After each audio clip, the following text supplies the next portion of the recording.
Assalamualaikum warahmatullahi wabarakatuh. Bismillah walhamdulillah wala hawla wala quwwata illa billah. Ashhadu an la ilaha illallah wahdahu la syarika lah wa ashhadu anna sayyidana Muhammadan abduhu wa rasuluh la nabiyya ba'dah. Allahumma salli wa sallim wa barik ala sayyidina wa habibina wa syafi'ina wa maulana nabiyyina Muhammadin wa ala alihi at-tahirin at-tayyibin wa ashabihi al-ghurril mayamin wa man tabi'ahum bi ihsanin ila yaumiddin. Amma ba'd. Ikhwati al-hibba'i rahimakumullah, usikum jami'a wa nafsi bittaqwallah wa bi ta'ati Rasulillah sallallahu alaihi wasallam. Allah subhanahu wa ta'ala an yaj'alana minal muttaqin. Amin ya rabbal alamin. Pada kesempatan ini saya akan memulai sedikit sebelum kita berbincang tentang hari kelahiran Pancasila. Maka ada yang ingin saya ingatkan secara singkat, yaitu tentang kelahiran Pancasila, yaitu berawal dari sidang Badan Penyelidik Usaha Persiapan Kemerdekaan Indonesia yang disingkat BPUPKI, yang berlangsung dari tanggal 29 Mei sampai dengan 1 Juni 1945, di mana tercatat di dalam notulen sidang-sidang BPUPKI bahwa Mr. Muhammad Yamin pada tanggal 29 Mei 1945 menyampaikan usul 5 dasar negara. Yang pertama peri kebangsaan, kedua peri kemanusiaan, 3 peri ketuhanan, 4 peri kerakyatan, yang kelima kesejahteraan rakyat. Nah, ketika itu Pak Yamin mengistilahkannya 5 dasar negara. Nah, kemudian selanjutnya ini dikenal kalau kita membaca buku-buku sejarah dengan nama Pancasila Yamin. Kemudian pada tanggal 31 Mei 1945 Mr. Supomo, salah satu daripada anggota BPUPKI, juga menyampaikan pidatonya dan mengusulkan agar dasar negara Indonesia yaitu Pancadharma. Nah, beliau nggak menggunakan istilah Pancasila, tapi menggunakan istilah Pancadharma. 5 dasar negara, yaitu persatuan, kekeluargaan, keimbangan lahir dan batin, kemudian musyawarah, dan terakhir keadilan rakyat. Ini yang disebut Pancasila Supomo. Kemudian yang berikutnya Mr. Soekarno menyampaikan pidatonya pada tanggal 1 Juni 1945. Nah, beliau pada saat itu mengusulkan 5 dasar negara dan memberikan istilah Pancasila, yang susunannya sebagai berikut. Sila pertama kebangsaan Indonesia, yang kedua internasionalisme atau peri kemanusiaan, yang ketiga mufakat atau demokrasi, yang keempat kesejahteraan sosial, yang kelima ketuhanan. Inilah yang disebut Pancasila Soekarno. Nah, jadi di sini perlu kita berikan catatan bahwa ketiga rumusan Pancasila tersebut yang barusan sudah kita sebutkan merupakan wacana, merupakan usulan dari peserta sidang BPUPKI dan belum menjadi putusan resmi BPUPKI. Nah, ini sebagai catatan. Ya, ini sudah dilontarkan sebagai usulan, sebagai wacana dalam forum resmi sidang-sidang BPUPKI, tapi belum menjadi keputusan resmi BPUPKI.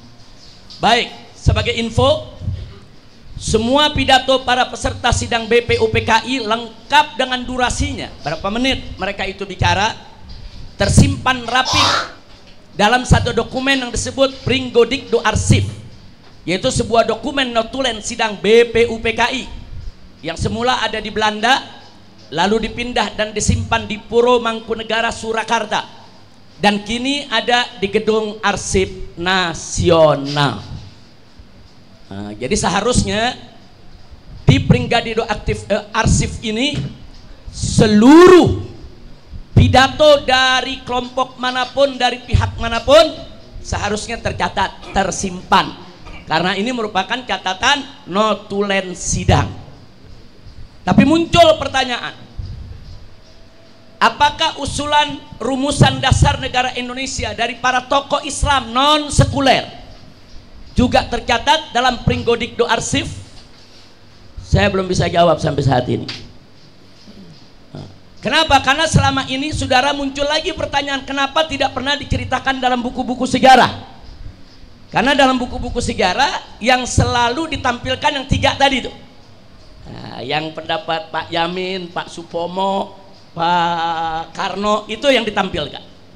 Lalu bagaimana pidato-pidatonya para kiai, para ulama, para tokoh-tokoh Islam? Sampai saat ini saya belum pernah mendapatkan datanya. Infonya ada di Pringgodido Arsip, ada di gedung saudara Arsip Nasional. Saya pikir ini tantangan buat anak-anak muda kita, untuk mahasiswa kita ke depan, kalau ada yang ingin membuat, apakah itu skripsi, apakah itu tesis, apakah itu disertasi, untuk terus menelusuri di mana notulen catatan-catatan yang ulama-ulama kita bicara di PPUPKI. Ini satu masukan, silakan untuk diselidiki, dan ini akan menjadi satu penemuan besar. Karena dalam buku-buku sejarah tidak ditampilkan, kita nggak tahu apakah memang sengaja tidak ditampilkan tapi arsipnya masih ada, atau memang di arsipnya sudah dihilangkan, atau memang sudah musnah. Wallahu a'lam. Kita tidak berani untuk menuduh, tapi ini satu pertanyaan besar yang harus kita jawab, karena ini menyangkut sejarah bangsa Indonesia. Apalagi sekarang informasinya ada penulisan baru nih, pengulangannya, ada rancangan, yaitu penulisan ulang sejarah bangsa Indonesia. Saya berharap dalam penulisan ulang sejarah ini perlu ditemukan dan ini perlu dipaparkan. Ahlan wa sahlan. Silakan Dr. Adian Husaini, langsung maju ke depan, duduk di samping Dr. Refli. Silakan. Silakan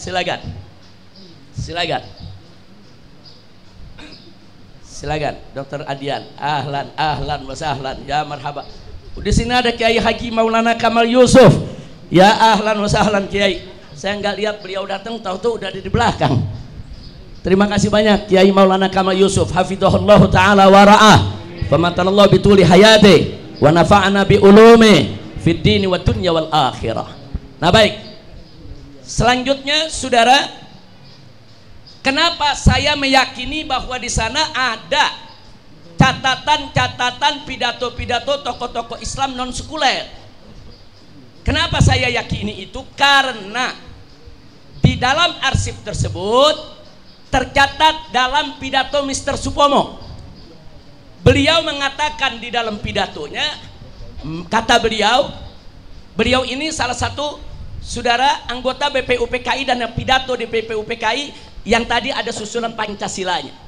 Apa beliau bilang? Memang di sini terlihat ada 2 paham, ialah paham dari anggota-anggota ahli agama yang menganjurkan supaya Indonesia didirikan sebagai negara Islam, dan anjuran lain sebagai telah dianjurkan oleh Tuan Muhammad Hatta, ialah negara persatuan nasional yang memisahkan urusan negara dan urusan Islam, dengan lain perkataan bukan negara Islam. Pidato ini ada dalam arsip di Gedung Arsip Nasional, saudara. Nah, artinya dari pidato ini kita dapatkan kesaksian dari Mr. Supomo. Memang di sana di PPUPKI itu ada 2 paham. Ada yang menginginkan Indonesia jadi negara Islam, ada yang menginginkan Indonesia jadi negara sekuler, saudara. Nah, kemudian yang menginginkan negara Islam di sini disebut ahli agama. Siapa itu ahli agama? Ulama, kiai. Nah, memang di BPUPKI itu banyak ulama. Ada Kiai Haji Wahid Hashim dari NU, ada Kiai Haji Abdul Kahar Mudakir dari Muhammadiyah, ada Kiai Haji Agus Salim dari Sarekat Islam, saudara, dan lain-lain.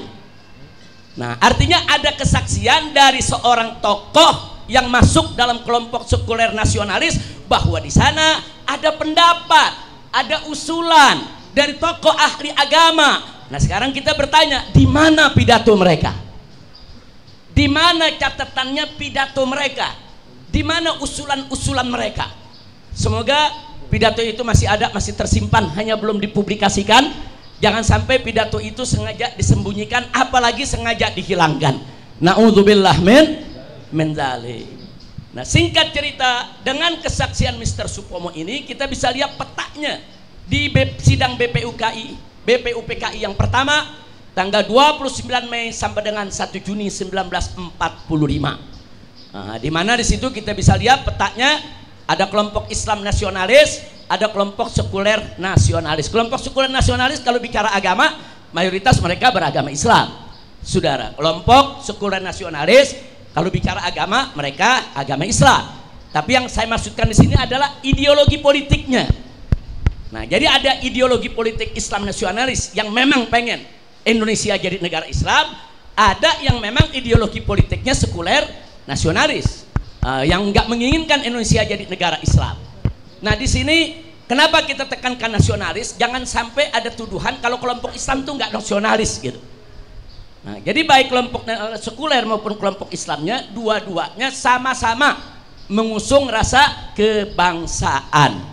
Nah baik, tadi sudah disebutkan oleh Mr. Supomo bahwa kelompok-kelompok Islam nasionalis ini, saudara, menginginkan negara Islam, sedangkan kelompok sekuler menginginkan negara sekuler. Itulah sebabnya sidang BPUPKI dari tanggal 29 sampai 1 Juni, saudara, tidak menemukan jalan keluar. Terjadi perdebatan sengit, perdebatan yang alot, saudara, tapi tetap dalam suasana kekeluargaan yang penuh saling pengertian, yang penuh saling menghormati.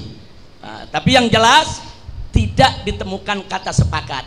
Tapi menarik, saudara, karena kalau bicara di BPUPKI yang anggotanya cukup banyak, sulit dicari penyelesaian. Akhirnya atas usul Bung Karno yang disepakati oleh seluruh anggota BPUPKI, sebaiknya persoalan ini diselesaikan oleh tim kecil saja. Itulah yang kita kenal dengan tim 9.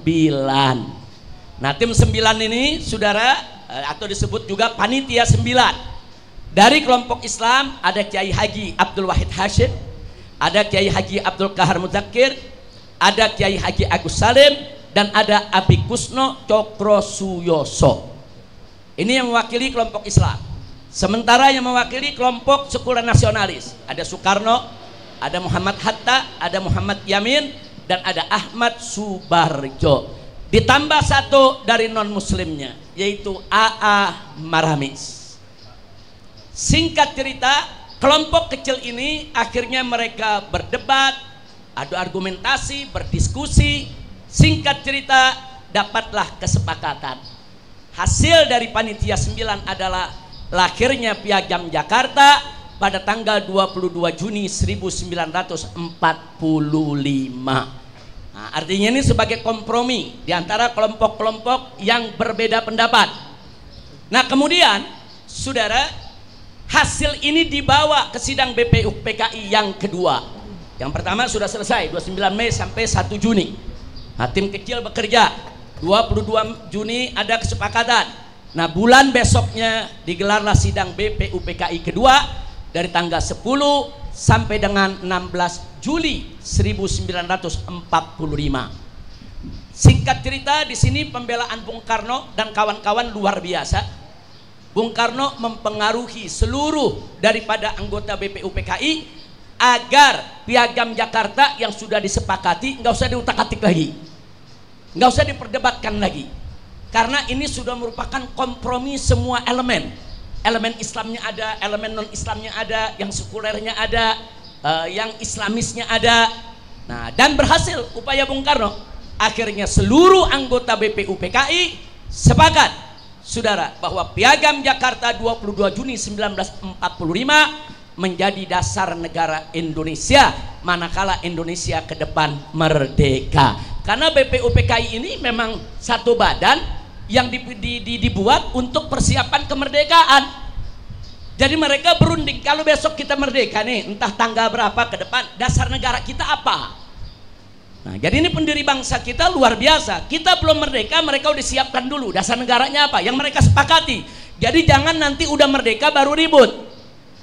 Nah, ini kita hargai para founding father kita, baik dari kelompok Islamnya, kelompok sekulernya, semua menghasilkan satu konsensus yang luar biasa, yaitu Pancasila Piagam Jakarta, yang di dalam isinya ada urutan Pancasila sebagai berikut. 1. Ketuhanan dengan kewajiban menjalankan syariat Islam bagi pemeluk-pemeluknya.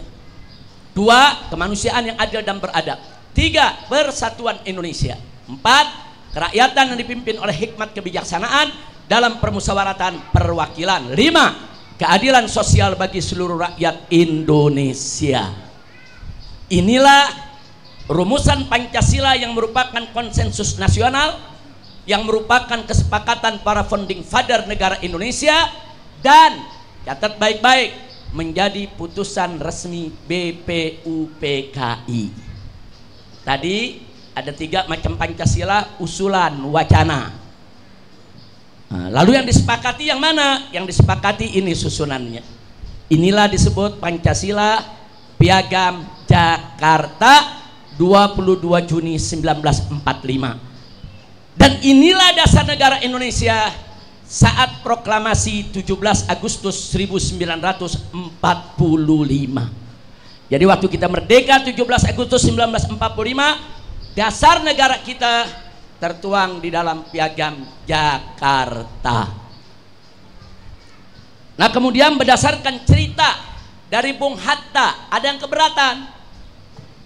Pak Hatta bercerita, beliau didatangi oleh Opsir Koigun Jepang, Laksamana Maeda. Didatangi, Laksamana Maeda ini menyampaikan orang-orang di Indonesia Timur itu keberatan dengan ada kata-kata dengan kewajiban menjalankan syariat Islam bagi pemeluk-pemeluknya. Disampaikan dan diminta agar itu diubah, saudara. Artinya apa? Kalau Jepang minta itu diubah, ternyata memang sampai tanggal 17 Agustus bunyinya masih begini, belum diubah. Inilah dasar negara kita ketika kita merdeka. Nah, karena ada tekanan dari Jepang, akhirnya mari kita lihat, digelarlah sidang PPKI, Panitia Persiapan Kemerdekaan Indonesia. Kalau tadi namanya BPUPKI, ada 2 masa persidangan, sudah selesai.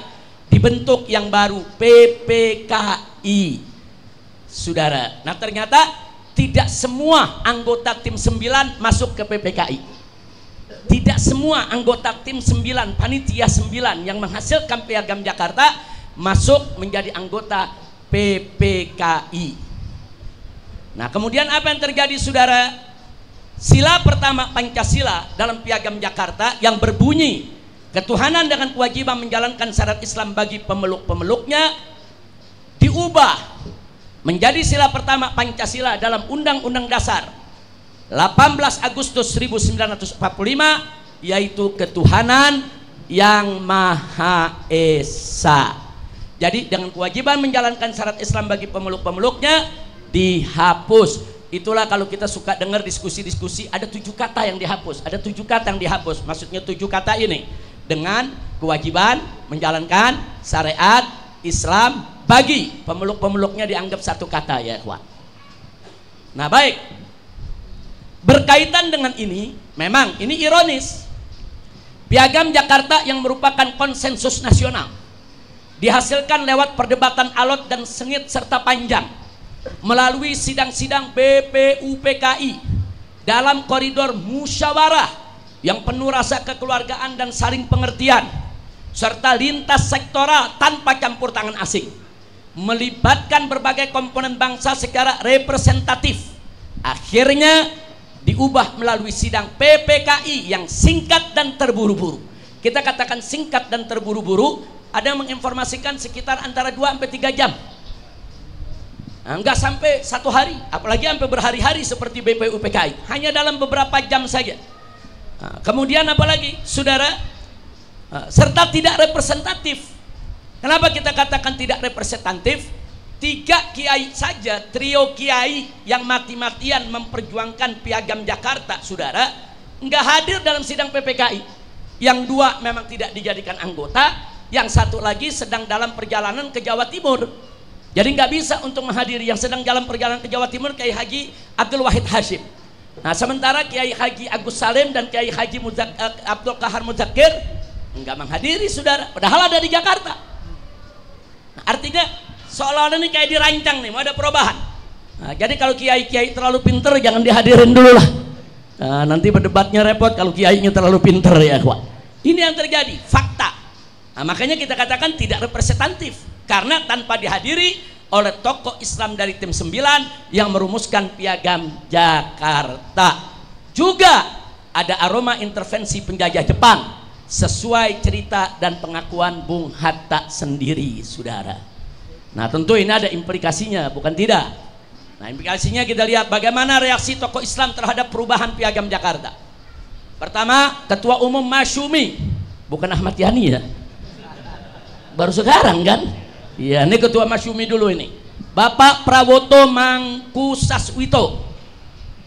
Nah, beliau mengatakan bahwa peristiwa perubahan Piagam Jakarta tersebut telah melahirkan historis sifra, pertanyaan sejarah. Jadi itu jadi tanda tanya, kenapa bisa digelar sidang yang begitu singkat? Ini kan urusan besar, ini urusan dasar negara, kenapa harus terburu-buru? Ini menjadi pertanyaan sejarah yang sampai hari ini memang nggak terjawab. Makanya tadi saya katakan kenapa sampai hari ini nggak terjawab, karena ada dokumen-dokumen yang belum dipublikasikan. Bagaimana mau jawabnya, saudara? Nah, kemudian Kiai Haji Muhammad Isa Ansori dalam sidang konstituante tahun 1957 sebelum konstituante dibubarkan tahun 59, beliau mengatakan kejadian yang mencolok mata itu dirasakan oleh umat Islam sebagai suatu permainan sulap yang masih diliputi oleh kabut rahasia sebagai permainan politik pat-pat gulipat terhadap golongannya. Akan tetapi mereka diam, tidak mengadakan tantangan dan perlawanan. Kenapa? Karena jiwa toleransi mereka. Nah, kenapa umat Islam begitu toleransinya, saudara?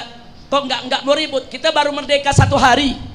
Kalau kemudian kita ribut, bagaimana kita bisa mempertahankan kemerdekaan? Itulah ulama-ulama kita saat itu tidak berontak, tidak menentang, nggak mau ribut. Kenapa? Kita baru merdeka 1 hari, mesti dijaga karena kemungkinan besar Belanda dengan sekutu-sekutunya akan kembali untuk menjajah Indonesia. Itulah toleransinya umat Islam. Alhamdulillah. Baik, berikutnya dinamika perubahan Piagam Jakarta. Nah, tapi jangan lupa, saudara, sungguh pun begitu, akhirnya muncul aneka ragam pendapat dalam penilaian terhadap perubahan tersebut. 1, ada yang berpendapat perubahan tersebut adalah pengkhianatan terhadap Piagam Jakarta. Nah, ini kelihatannya agak ekstrim ini Pak Munarman. Nomor 1 kayaknya Pak Munarman kali ini. Nah, nomor 1, perubahan tersebut adalah pengkhianatan terhadap Piagam Jakarta. Tapi ada pendapat kedua. Pendapat kedua bukan pengkhianatan, tapi strategi hindarkan tekanan Jepang. Karena ini Jepang yang minta, Jepang masih menjajah kita, Jepang belum angkat kaki.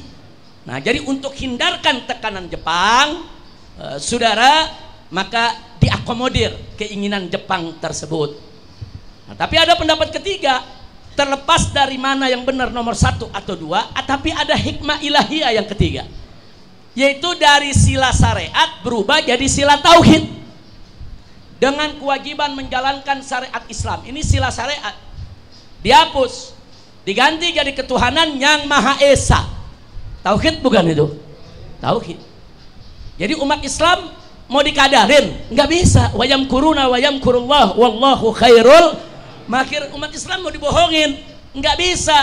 Allah tolong, hilang syariat, datang tauhid, lebih kenceng lagi tauhid.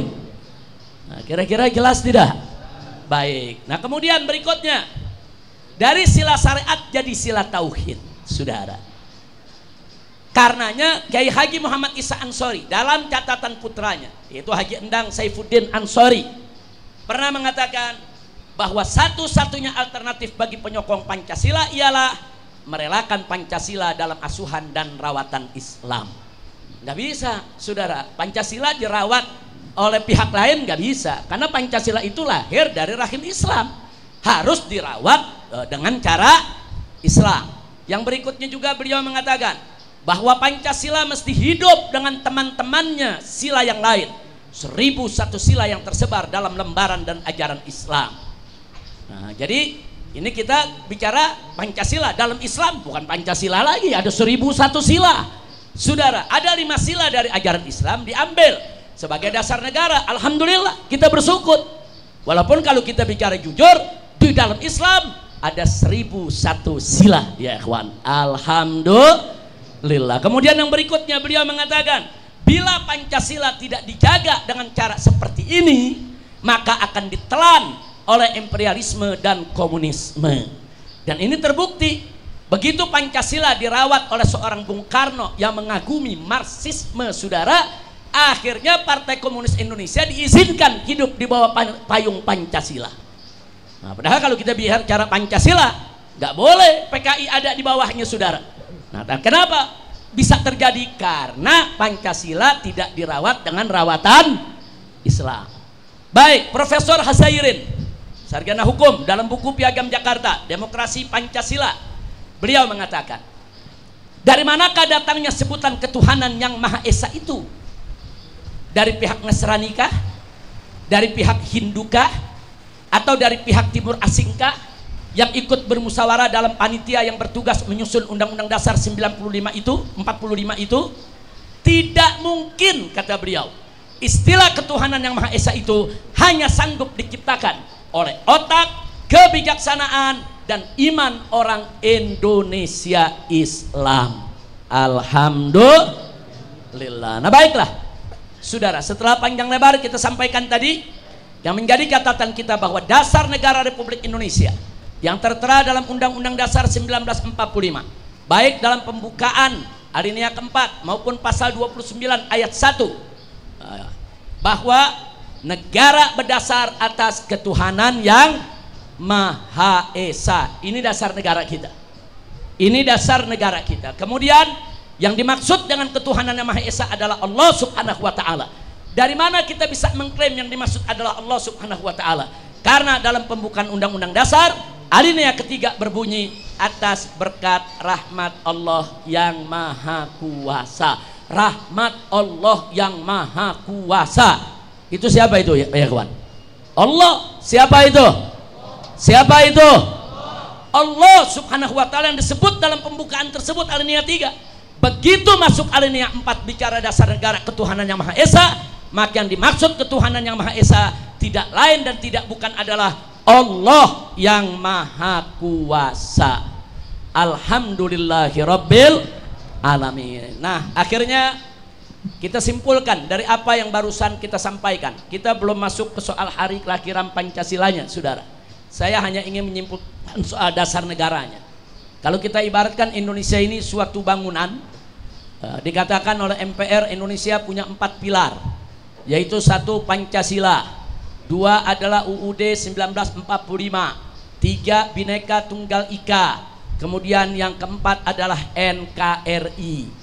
Ingat, ini bangunan, ada atapnya, saudara. Ini bangunan namanya Indonesia, ada tiang. Kalau nggak ada tiang nggak berdiri. Tapi jangan lupa, tiang ini juga akan rubuh kalau nggak ada fondasi. Nah, sekarang fondasinya apa? Itu tadi, fondasinya adalah ketuhanan yang Maha Esa. Maka itu dari dulu saya selalu berteriak, Indonesia adalah negara tauhid. Jadi Indonesia adalah negara tauhid berdasarkan konstitusi, saudara. Nah, ini yang kita ingin sampaikan soal dasar negara. Nah, tapi sekarang kita mau bicara, lalu kapan sih Pancasila itu lahir? Nanti akan dibahas oleh para narasumber kita, ya ikhwan. Yang jelas di sini saya mau ingatkan semua, Pancasila dalam sejarahnya telah mengalami gonta-ganti, perubahan demi perubahan. Yang pertama kita lihat Pancasila Piagam Jakarta yang kita sebut sebagai konsensus nasional, kesepakatan pendiri bangsa. Setelah itu ternyata muncul lahir Pancasila UUD 18 Agustus 1945, yang mana sila pertama dirubah dari sila syariat menjadi sila tauhid. Nah, inilah sila Pancasila yang kita kenal saat ini, ya ikhwan. 1 ketuhanan yang Maha Esa, 2 kemanusiaan adil dan beradab, 3 persatuan Indonesia, 4 kerakyatan yang dipimpin oleh hikmat kebijaksanaan dalam permusyawaratan perwakilan, 5 keadilan sosial bagi seluruh rakyat Indonesia. Ini adalah putusan sidang PPKI sebagai dasar negara Indonesia. Nah, tapi ternyata ini hanya berlaku dari tanggal 18 Agustus sampai 29 Oktober 49. Loh kenapa? Sebab saudara, lahir muncul Pancasila, Undang-Undang Dasar RIS tanggal 29 Oktober 1949. Nah, artinya apa? Di sini dirubah lagi Pancasilanya. Mari kita lihat. Nah, dirubahnya sampai Mr. Muhammad Rom mengatakan ini Pancasila penyelewengan. Yang bunyinya kita lihat, 1 ketuhanan yang Maha Esa, 2 perikemanusiaan, 3 kebangsaan, 4 kerakyatan, 5 keadilan sosial. Jadi Pancasila berubah nih. Pancasila yang kita kenal sekarang ada ketuhanan yang Maha Esa, bla bla bla bla bla, hilang, tidak lagi jadi dasar negara. Begitu kita jadi Republik Indonesia Serikat, ini Pancasila kita. Kemudian berganti lagi Pancasila Undang-Undang Dasar sementara 20 Juli 1950. Saudara, isinya sama dengan Pancasila RIS yang tahun 49, saudara. Nah, di sini Profesor Hazairin SH mengatakan ini Pancasila palsu. Kira-kira jelas tidak? Jadi 1 ada Pancasila Piagam Jakarta, 2 ada Pancasila Undang-Undang Dasar 18 Agustus. 3 dan 4 ini disebut oleh Mr. Muhammad Rom Pancasila penyelewengan, oleh Profesor Hazairin disebut Pancasila palsu. Penutupnya akhirnya yang kelima, saudara, muncullah Pancasila dalam dekret Presiden 5 Juli tahun 1959 yang intinya memberlakukan kembali Pancasila Undang-Undang Dasar 18 Agustus 1945, tapi dengan catatan dijiwai Piagam Jakarta 22 Juni 1945. Sejak dekret inilah Pancasila yang 18 Agustus berlaku kembali sampai hari ini. Berlaku kembali sampai hari ini. Tapi ingat, ada catatan dari dekret Presiden Soekarno, dijiwai Piagam Jakarta 22 Juni 1945. Nah, sampai di sini yang saya jelaskan, saudara, akhirnya muncullah pertanyaan untuk seminar hari ini. Kapan kelahiran Pancasila? Sebab semuanya namanya Pancasila tuh. Ada Pancasila Yamin, Pancasila Suparmo, Pancasila Soekarno, dan lain sebagainya. Lalu kapan tuh kelahiran Pancasila? 1. Apakah Pancasila lahir tatkala Mr. Yamin mengatakan 5 dasar pada tanggal 29 Mei tahun 45? Atau yang kedua, apakah hari kelahiran Pancasila yaitu hari pada saat Mr. Supomo melontarkan Pancadharma tanggal 31 Mei 1945? 3. Apakah Pancasila lahirnya saat Mr. Soekarno memperkenalkan istilah Pancasila pada tanggal 1 Juni 1945? Atau apakah Pancasila itu lahir tatkala lahir Piagam Jakarta, saudara, tanggal 22 Juni 1945? Atau yang terakhir, apakah kelahiran Pancasila, saudara, bersamaan dengan lahirnya Undang-Undang Dasar 18 Agustus 1945?